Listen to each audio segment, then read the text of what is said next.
Tres ejes para la tarde, periodísticamente hablando, más allá de Boric en la Argentina, más allá de la guerra en Ucrania y, por supuesto, más allá del discurrir diario de todos y cada uno de los temas que vamos abordando. Entre los ejes, el primero es el riesgoso camino de la degradación emprendido por el presidente. Y es perturbador, porque es la autoridad máxima, es la autoridad presidencial. Ayer estuvo con el titular de la FAO, el chino Du Yunyi, en medio de una preocupación por el aumento del precio de los alimentos, etcétera. Estuvo en Olivos. Cumplió años el sábado, el 2 de abril. La foto del presidente fue con Evo Morales, Fernando Lugo y Pepe Mujica, que se acercaron hasta la Quinta de Olivos a compartir el momento con el propio Alberto Fernández.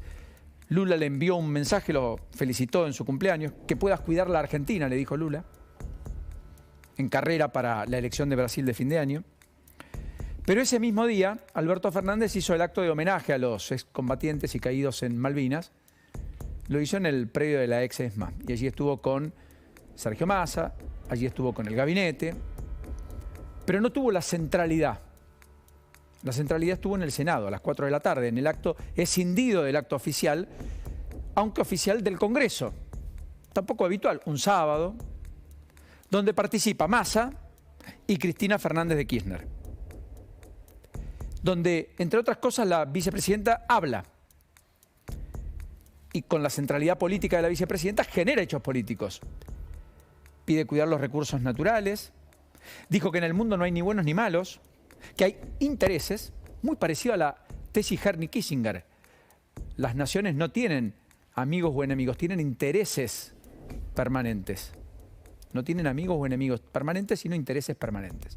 El mismo Kissinger que, a propósito, pequeño párrafo aparte, sostenía, y Trump compró, la idea de que Ucrania tenía que ser siempre equidistante. No era ni occidental ni oriental. Era el puente entre Occidente y Oriente. Por tanto, siempre tenía que ser neutral. Y Trump compró esa idea. Por eso nunca habló de ingresar a la OTAN o de incorporar a Ucrania a la OTAN. Más allá de que Ucrania lo pedía. Zelensky lo pedía. Más allá de ese dato, Cristina Fernández de Kirchner produjo dos hechos. Uno, no ella. El otro, sí ella.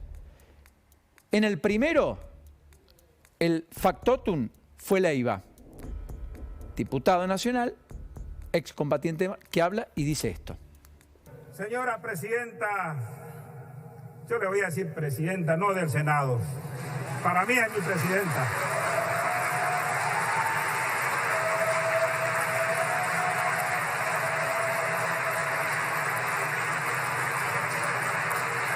Señor presidente de la Cámara, querido Sergio, la verdad, profundamente agradecido. Ahí estaba el dirigente Walter Leiva, dirigente de la provincia de Chaco, del Frente de Todos, que le decía presidenta y le decía, pero usted es mi presidenta.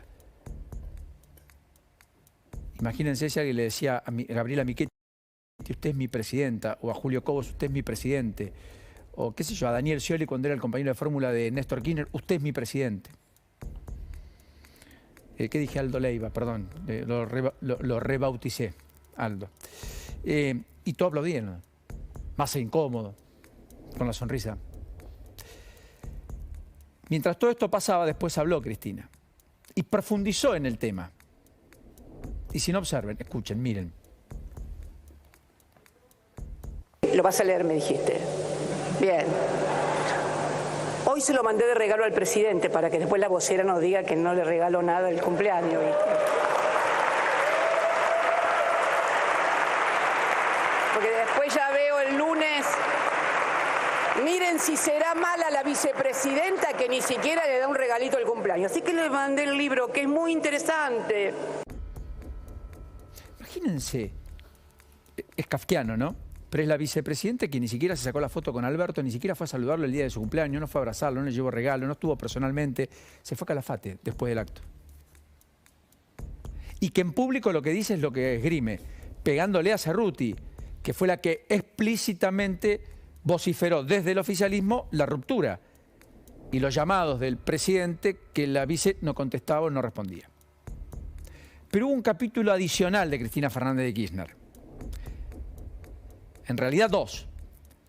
El primero es, hablando del presidente y este riesgoso camino de degradación, ella también habló de un presidente, pero que no es Alberto. Y si no, miren. Miren, yo les voy a recomendar un libro que se lo recomendé al presidente y que todavía no lo leyó, al presidente acá, Cámara de Diputados, al respecto. Es un libro que se llama Diario de una temporada en el quinto piso. Fuerte. Uno podría decir, bueno, está hablando del presidente de la Cámara de Diputados, lo aclaró después. Fíjense cuál es la primera imagen que sube en redes sociales Cristina Fernández de Kirchner después del acto de los veteranos de Malvinas. No es ningún veterano de Malvinas. ¿Quieren verla? Instagram de Cristina Fernández de Kirchner. Y es junto a Sergio Massa. Porque ella retuitea lo que Sergio Massa tuitea. ¿Quieren verlo? La imagen estática al menos, ahí está. También con los gestos, el día del cumpleaños de Alberto Fernández. Yo acá conté que el candidato de la Cámpora hace 20 días, o desde hace 20 días empieza a sonar cada vez más fuerte, que podría eventualmente ser Sergio Massa, que es el puente con Máximo Kirchner, que es el otro ausente. No estuvo en el acto de Alberto, no estuvo en el acto ni siquiera con Massa y Cristina. Presentó un proyecto que firmó también Sergio Massa el día previo para garantizar la salud de los veteranos y sus familias.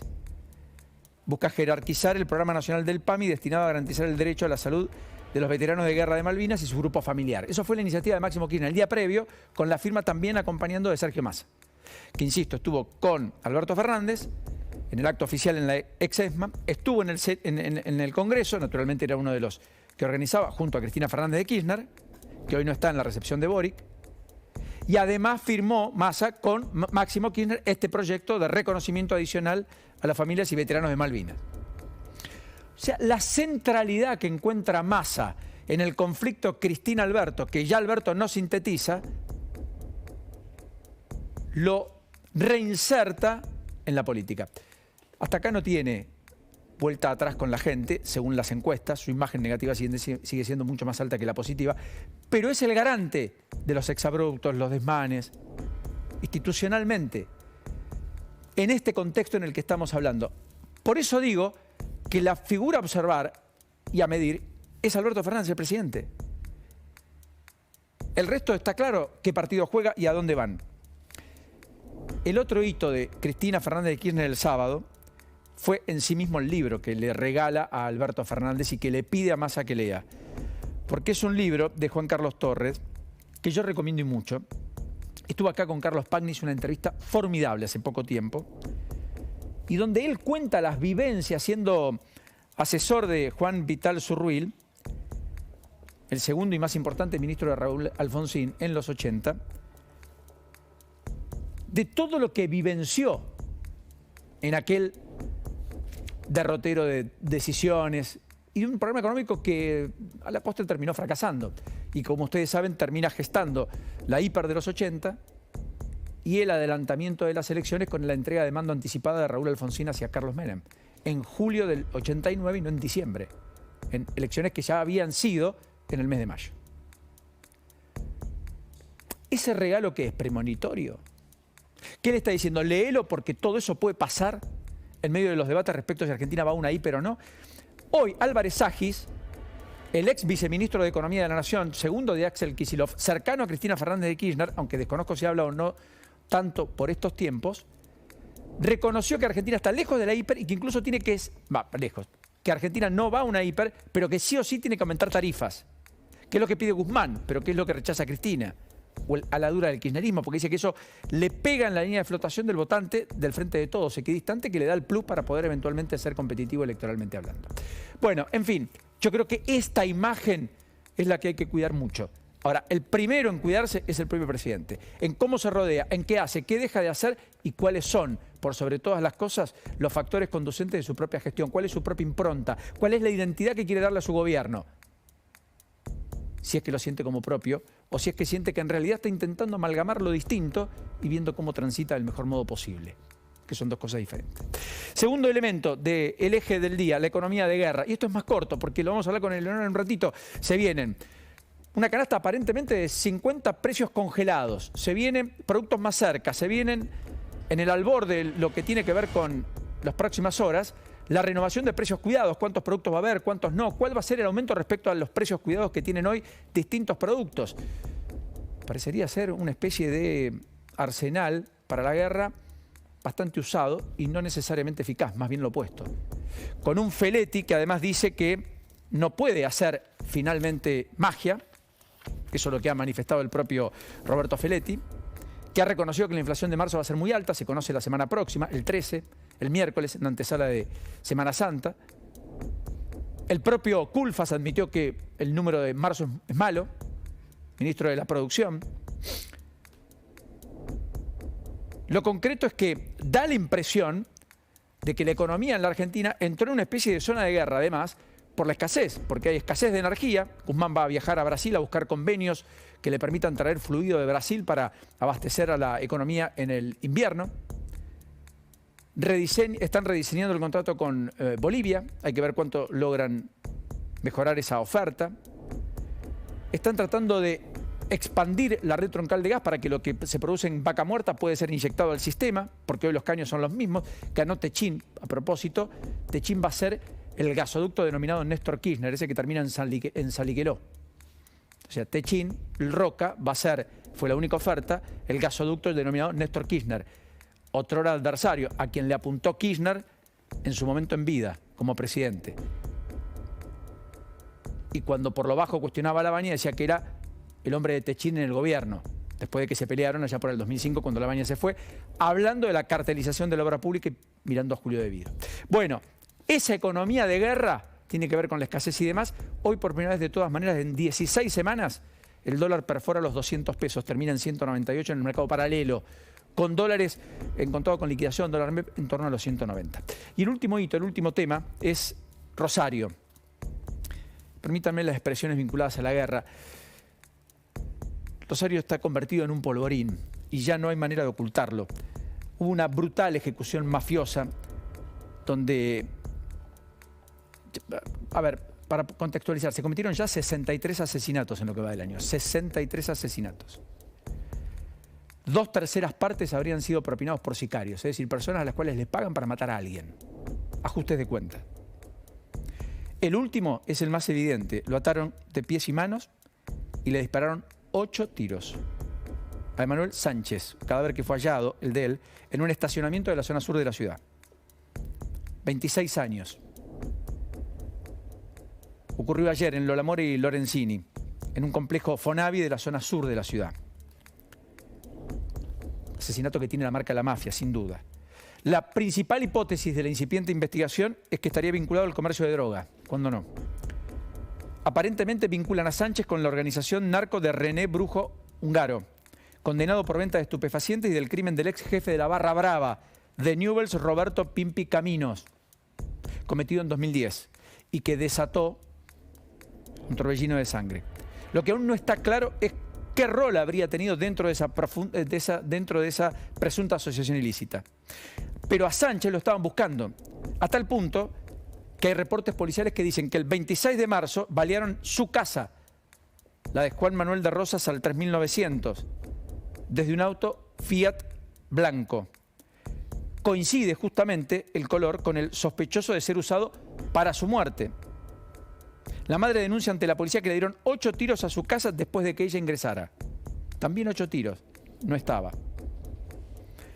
En esta balacera en particular se incautaron 8 vainas servidas que fueron halladas en la calle y ya intervino el fiscal de Fragancia, José Luis Caterina. Solo cuento un caso, el del último fin de semana, para entender la magnitud y de qué estamos hablando cuando hablamos de esa ciudad que tiene 63 homicidios. Es una ciudad bellísima, que tiene un poderío económico muy importante, que tiene un matiz cultural único, que tiene una geografía de parquización de las más lindas que uno pudiera encontrar, que tiene una pasión en el fútbol entre canallas y leprosos extraordinariamente atractiva para la pasión del fútbol en la Argentina, que tiene las principales plantas procesadoras de soja del mundo en el complejo de San Lorenzo, muy cerquita, pegado, en el Gran Rosario, las 10 plantas procesadoras de soja más importantes del mundo. Sin embargo, también convive a diario con esta realidad que es cada vez más perturbadora. Urgente, a esta